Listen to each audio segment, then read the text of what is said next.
और बांग्लादेश के बीच मैत्री तेल पाइपलाइन तैयार है। पीएम मोदी और बांग्लादेश की पीएम शेख हसीना मिलकर 18 मार्च को शाम 5 बजे वीडियो कॉन्फ्रेंसिंग के जरिए इसका उद्घाटन करेंगे। हालांकि ये पाइपलाइन जून से काम करना शुरू करेगी। भारत की बांग्लादेश के साथ ये पहली तेल पाइपलाइन होगी। इस पाइपलाइन को 377 करोड़ रुपए की लागत में बनाया गया है, जिसमें बांग्लादेश में पड़ने वाला हिस्सा 285 करोड़ रुपए में बना है। इसका भुगतान भी भारत सरकार ने ही किया है। इस पाइपलाइन की क्षमता 10 लाख मीट्रिक टन प्रति साल है। इससे उत्तरी बांग्लादेश के 7 राज्यों में हाई स्पीड डीजल पहुंचाया जाएगा। क्रॉस बॉर्डर पाइपलाइन असम स्थित नुमालीगढ़ रिफाइनरी लिमिटेड यानी NRL मार्केटिंग टर्मिनल से Bangladesh petroleum corporation Parvatipur depot तक डीजल पहुंचाने का काम करेगी। भारत के लिए बांग्लादेश उसका अहम पड़ोसी और मित्र है। साल 2021-22 में बांग्लादेश दक्षिण एशिया में भारत का सबसे बड़ा व्यापारिक साझेदार था और एशिया में भारत के निर्यात के लिहाज से ये सबसे बड़ा देश था। अब तक बांग्लादेश में तेल भारतीय रेल के जरिए भेजा जाता था और इसे सड़क मार्ग से आगे पहुंचाया जाता था, लेकिन अब इस पाइपलाइन के शुरू होने के बाद सड़क यातायात में होने वाला बांग्लादेश का खर्च बच जाएगा। बांग्लादेश और भारत के बीच ऐसे प्रोजेक्ट का बड़ा फायदा त्रिपुरा, असम और मेघालय जैसे पूर्वोत्तर राज्यों को होता आया है।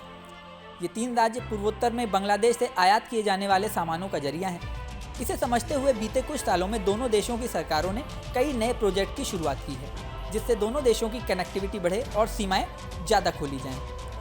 कई मौक़ों पर शेख हसीना ने भारत को चट्टोग्राम और मोंगला पोर्ट को इस्तेमाल करने का न्योता भी दिया है, जिससे बांग्लादेश और पूर्वोत्तर राज्य असम और त्रिपुरा के बीच सामानों की आवाजाही बेहतर हुई है। दोनों देशों के बीच ट्रांसपोर्ट बेहतर करने के लिए साल 2021 में मैत्रेई सेतु भी बनाया गया था। ये त्रिपुरा के सरभूमि से बांग्लादेश के रामगढ़ को जोड़ता है। दोनों देशों को अब रेल मार्ग से भी जोड़ा गया है। इस मामले में दिल्ली के जवाहरलाल नेहरू यूनिवर्सिटी के पूर्व प्रोफेसर और अंतर्राष्ट्रीय मामलों के जानकार SD मुनी कहते हैं, कनेक्टिविटी के लिहाज से ये महत्वपूर्ण प्रोजेक्ट है। इसका सीधा फायदा बांग्लादेश को होगा। इससे उन्हें भारत से तेल लेना सस्ता पड़ेगा, साथ ही तेल उन्हें तेज गति से मिलेगा, जो वहाँ की इंडस्ट्री के लिए बेहतर होगा। आने वाले वक्त में बांग्लादेश को अपनी ऊर्जा और सुरक्षा, सस्टेनेबल एनर्जी के लिए खुद को तैयार करना होगा। रूस यूक्रेन युद्ध के बाद दुनिया भर में ऊर्जा सुरक्षा एक अहम मुद्दा बन गया है।